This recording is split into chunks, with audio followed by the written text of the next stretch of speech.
What counts as engagement? If you're looking at me right now and have your speakers on, does that count as being engaged?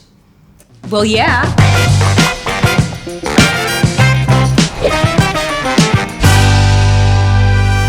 There's different levels of engagement, and you can be more engaged. And more isn't only better in this case. It also means you're less likely to get distracted and zone out.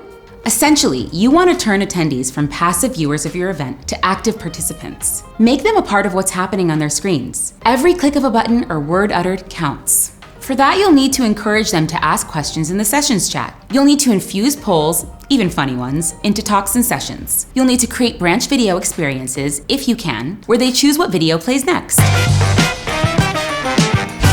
Open a meeting room with the speaker immediately after a session, where things can get a little more intimate and a little less formal. Invite everyone to join in. It'll give more people a chance to speak up and get a discussion rolling. That is solid gold for your event.